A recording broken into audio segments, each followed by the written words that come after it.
రతనాల సీమగా పేరుగాంచిన రాయలసీమలో సరికొత్త సువర్ణ అధ్యాయానికి శ్రీకారం చుట్టారు ముఖ్యమంత్రి నారా చంద్రబాబు నాయుడు. కర్నూలు జిల్లా జొన్నగిరిలో దేశంలోనే అతిపెద్ద ప్రైవేటు రంగ గోల్డ్ మైనింగ్ ప్రాజెక్టును ప్రారంభించిన సీఎం ఈ ప్రాంతానికి మళ్లీ పూర్వ వైభవం తీసుకొస్తామని ప్రకటించారు. ఒకప్పుడు సువర్ణగిరిగా ప్రసిద్ధి చెందిన ఈ ప్రాంతం తిరిగి అదే గుర్తింపును సొంతం చేసుకుంటుందని ఆయన ఆశాభావం వ్యక్తం చేశారు. 405 కోట్లకు పెట్టుబడితో ప్రారంభమైన ఈ ప్రాజెక్టు ద్వారా ఏడాదికి 1 టన్ను బంగారం ఉత్పత్తి లక్ష్యంగా పెట్టుకున్నట్లు తెలిపారు. భవిష్యత్తులో ఇక్కడే జ్యువెలరీ పార్కును ఏర్పాటు చేసి స్థానిక యువతకు భారీగా ఉపాధి అవకాశాలు కల్పిస్తామని సీఎం స్పష్టం చేశారు. రాష్ట్రంలోని అపార ఖనిజ సంపదను సద్వినియోగం చేసుకుంటూ ఆంధ్రప్రదేశ్ను పారిశ్రామిక హబ్గా స్వర్ణాంధ్రగా తీర్చిదిద్దడమే ప్రభుత్వ లక్ష్యమని ఆయన పేర్కొన్నారు.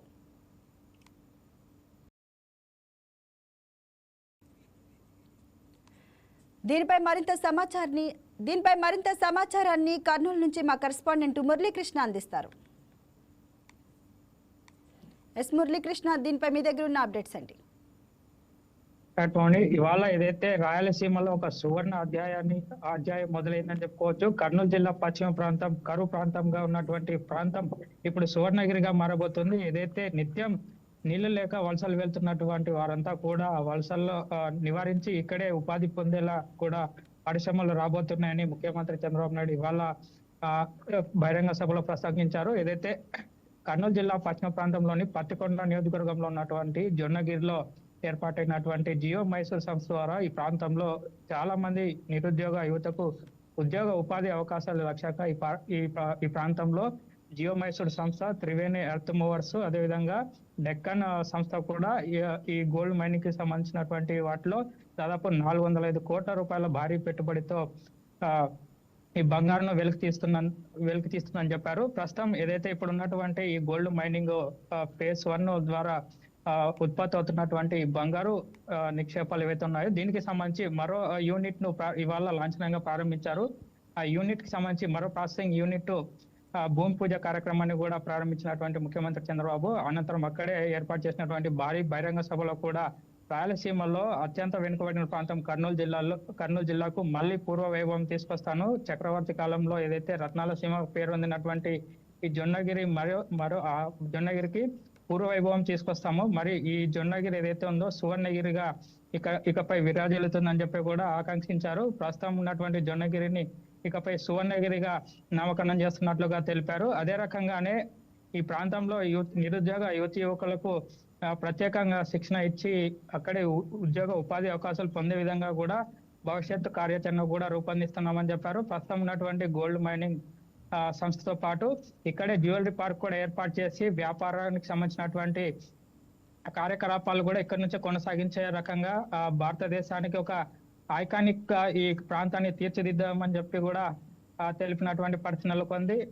ఇవాళ జరిగినటువంటి భారీ బహిరంగ సభలో ముఖ్యమంత్రి చంద్రబాబు నాయుడు కర్నూలు జిల్లాపై ప్రత్యేకంగా వరాల జల్లు కురిపించారని చెప్పుకోవచ్చు. ఎందుకంటే గత దశాబ్దాలుగా ఈ ప్రాంతంలో ఉన్నటువంటి వాళ్ళంతా కూడా ఎన్నో కలలు కన్నారు. ఈ జొన్నగిరిలో ఉన్నటువంటి గోల్డ్ మైనింగ్ ప్రారంభం అయితే, గోల్డ్ మైనింగ్ పరిశ్రమలు ప్రారంభం అయితే ఈ చుట్టుపక్కల వాళ్ళందరికీ కూడా ఉద్యోగ ఉపాధి అవకాశాలు నిండుగా దొరుకుతాయని చెప్పి కూడా ఆశాభావం వ్యక్తం చేసినటువంటి పరిస్థితుల నేపథ్యంలో ఇవాళ ఆ కళలన్నీ కూడా నిజమైనటువంటి పరిస్థితి నెలకొంది. మరికొద్ది రోజుల్లోనే ఈ 2వ ప్రాసెసింగ్ యూనిట్ కు సంబంధించినటువంటి పనులు కూడా ప్రారంభమై త్వరలోనే ఆ 2వ ప్రాసెసింగ్ యూనిట్ కూడా ప్రారంభమై మరింత ఉత్పత్తి కూడా పెరిగే అవకాశం ఉంది. ప్రస్తుతం ఏడాదికి 400 నుంచి 600 కిలోల గోల్డ్ ను ప్రాసెస్ చేసి దాన్ని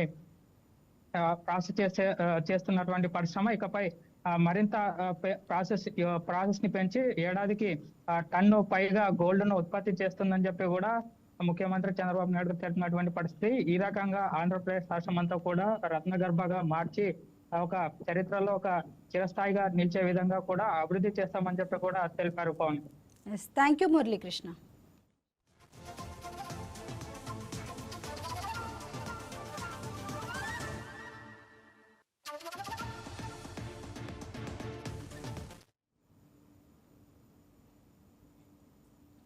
రాజమండ్రి కోటిలింగాల పుష్కర ఘాట్ అధ్వానంగా తయారైంది. అతిపెద్ద పుష్కర ఘాట్ గుర్తింపు పొందిన ఈ ఘాట్ మొత్తం మురికి కూపంగా మారిపోయింది. వచ్చే సంవత్సరం జూలైలో గోదావరి పుష్కరాలు ప్రారంభం కానున్న నేపథ్యంలో కోటిలింగాల పుష్కర ఘాట్పై అధికారులు దృష్టి సారించి ప్రత్యేక చర్యలు చేపట్టి కాలుష్యాన్ని తొలగించాలని భక్తులు కోరుతున్నారు. కోటిలింగాల పుష్కర ఘాట్ కాలుష్య గురించి మరింత సమాచారం రాజమండ్రి నుండి మా కరెస్పాండెంట్ వర్మ అందిస్తారు. 2027 జూలై నెలలో ప్రారంభమయ్యే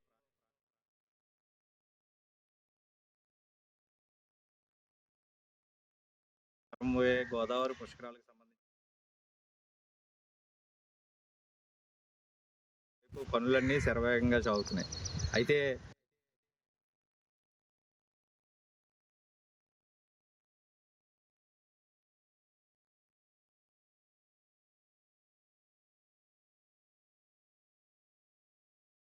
రెండు 2027 జూలై నెలలో ప్రారంభమయ్యే గోదావరి పుష్కరాలకు సంబంధించి ఇప్పటికే పుష్కర ఘాట్లన్నీ కూడా ఏర్పాటు చేస్తున్న పరిస్థితి అయితే ఉంది. ఒకవైపు పనులన్నీ శరవేగంగా సాగుతున్నాయి. అయితే గతంలో ఎంతో వైభవంగా పుష్కర ఘాట్ల నిర్మాణం చేపట్టారు. అయితే ప్రస్తుతం మనం చూస్తున్నాం, మన వెనక వైపు ఉన్నది గత పుష్కరాల్లో 12 సంవత్సరాల క్రితం ఉన్న పుష్కరాలకు సంబంధించి ఘాట్ అంతా కూడా అతిపెద్ద ఘాటుగా అయితే అప్పుడు ప్రభుత్వం ఏర్పాటు చేసింది. ముఖ్యంగా చాలామంది భక్తులు పుణ్యస్నానాలు ఆచరించడానికి ఈ ఘాటుకి రావడం అయితే జరిగింది. లక్షల మంది ఇక్కడ పుణ్యస్నానాలు ఆచరించేశారు. అయితే ప్రస్తుతం దాని పరిస్థితి ఎలా ఉందో ఒకసారి మనం చూద్దాం. పూర్తిగా మనం చూడొచ్చు, మన కంటి ఎదురుగుండా కనపడుతుందంతా కూడా బురదమయం అయిపోయి ఈ ఘాట్లో ప్రస్తుతం చెత్తా చెదారం అంతా కూడా రాజ్యం వెళ్తుందనే చెప్పాలి. ఇదంతా ఒక ఊబిలా తయారైంది. గోదావరి ఒకవైపు ప్రవహిస్తూనే ఉంది, దాని చెంతనే పిచ్చి మొక్కలన్నీ మొలిచిపోయి ప్రస్తుతం ఈ బురదమయం మారిపోయిన పరిస్థితి అయితే కనపడుతూ ఉంది. గతంలో కొన్ని లక్షల మంది ఈ ప్రాంతంలోనే పుణ్యస్నానాలు ఆచరించారు. అయితే ఇప్పుడు ఘాట్ల విస్తరణ పనులు పూర్తిగా చేయాలి, వేగంగా పనులు పూర్తి చేయాలి. వచ్చే సంవత్సరానికి అంటే ఇప్పటికీ కరెక్ట్గా సంవత్సరం కాలం పాటు సమయం ఉన్న నేపథ్యంలో పనులన్నీ కూడా పూర్తి స్థాయిలో శరవేగంగా చేస్తే తప్ప ఈ ఘాట్లన్నీ కూడా నిర్మాణం పూర్తవదు అని అధికారులు ఒకవైపుని పూర్తిగా కూడా ఏదైతే కాంట్రాక్టర్లని పిలిచి చెప్పారు. గత మంత్రులు ఇక్కడ టూరిజం శాఖ మంత్రిగా ఉండి పర్యాటకంగా కూడా దీన్ని అభివృద్ధి చేయాలన్న భాగంగా ఈ ప్రాంతానికి చెందినటువంటి కందుల దుర్గేష్ మంత్రి ఆధ్వర్యంలో కూడా ప్రస్తుతం ఈ ఘాట్ల నిర్మాణ పనులు పరిశీలిస్తూనే ఉన్నారు. అయితే ఈ ఘాట్కి సంబంధించినంత వరకు ప్రస్తుతం ఎటువంటి పనులు చేయకుండా పేలవంగా అలా వదిలేసిన పరిస్థితులు అయితే ఉన్నాయి. అయితే ప్రభుత్వం దీనిపై వెంటనే దృష్టి సారించాలి. తొలుత ఎందుకంటే గతంలో లక్షలాది మంది, కోటికి పైగా భక్తులు ఇక్కడ పుణ్యస్నానాలు ఆచరించారని చెప్తారు. ఎందుకంటే అప్పట్లో అతిపెద్ద ఘాటు ఇదే కావడం విశేషం. అయితే ఆ ఘాటు ప్రస్తుతం ఈ దుస్థితిలో ఉందా అని ఇక్కడ స్థానికంగా ఉన్నటువంటి ప్రజలందరూ కూడా వాపోతున్నారు. తొలుత దీన్ని ప్రక్షాళన మొదలుపెట్టారు, తర్వాత మిగతా పనులు చేయాలి. ఎందుకంటే ఇది అన్ని ప్రాంతాల నుంచి వచ్చే వాళ్ళకి ఇది చాలా అనువుగా ఉంటుంది. గోదావరి ఏదైతే లోతు కూడా తక్కువగా ఉంటుంది కాబట్టి ఈ ప్రాంతాన్ని ముందు అభివృద్ధి చేయాలి, ఇక్కడ పనులు మొదలు పెట్టాలి. చెత్తా చెదారం ఇక్కడ ఉన్నదంతా పూర్తిగా తొలగించి దీనిపై అధికారులు దృష్టి పెడితే గతంలో ఉన్నటువంటి వైభవం మళ్ళీ ఘాటుకి అయితే వస్తుంది. ఆ దిశగా చర్యలు చేపట్టాలి అని చెప్పి ప్రస్తుతం నగరవాసులు కోరుతూ ఉన్నారు. ఎందుకంటే రాబోయేది వర్షాకాలం, ముందు ఆ వర్షాకాలం వరదలు వస్తే పూర్తిగా కూడా గోదావరి దీని మీదుగానే ఈ ప్రాంతం అంతా కూడా ప్రవహించి వెళ్ళే పరిస్థితులు అయితే ఉంటాయి. అయితే ఈ చెత్త చెదారాన్ని ఈ లోపలనే పూర్తిగా అంటే ఘాట్ల నిర్మాణం కూడా పూర్తి చేసి రాబోయే పుష్కరాలకి మాత్రం ఈ ఘాట్ను కూడా పూర్వభావం తెచ్చేలాగే అప్పుల్లో ఏదైతే అతిపెద్ద పుష్కర ఘాటుగా దీన్ని పిలిచారో మళ్ళీ తిరిగి ఆ పూర్వవైభవాన్ని తీసుకురావాలి. ప్రజలందరికీ కూడా అందుబాటులో ఘాటే ఇది కాబట్టి దీనిపై ప్రత్యేక దృష్టి సారించాలి. ప్రాంత మంత్రులు, ఎమ్మెల్యేలు దీనిపై ఇక్కడ ఉన్నటువంటి పనుల్ని శరవేగంగా చేయాలని ప్రస్తుతం ఈ ప్రాంత ప్రజలందరూ కూడా ఆశాభావం వ్యక్తం చేస్తున్న పరిస్థితుల్లో ఆ దిశగా చర్యలు చేపట్టాలని వైకేటీవీ కూడా కోరుతోంది. వీడియో జర్నలిస్ట్ దుర్గాతో వర్మ, రాజమండ్రి పుష్కర్ ఘాట్ నుంచి.